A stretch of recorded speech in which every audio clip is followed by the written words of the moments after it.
de waa wixii aan u dirsanay ciidanku inay dagaalamaan aan u dirsanay meel kareem la isku marinayo tinta loogu jaray umaynaan diray dagaal aan u dirnay sida aad sheegtay in dad mas'uuliyiin ay horta macaash siyaasadeed ka raadiyaan in ay cadowga ummadda Soomaaliyeed oo khawaarijtu ay ugu horeyso ay nooleeyaan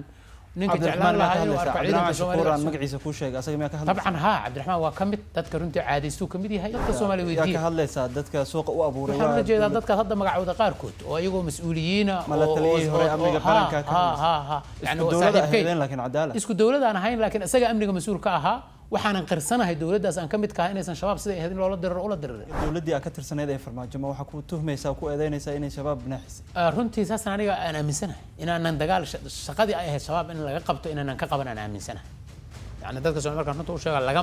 lagama dhunto xaqiiqada cid ma aragtay gobol joogta iyo Muuse iyo mid lamida oo aan dawladda dhexe ahayn oo xaq u leh inay magaca Soomaaliya heshiis caalami ku gasho ma jirto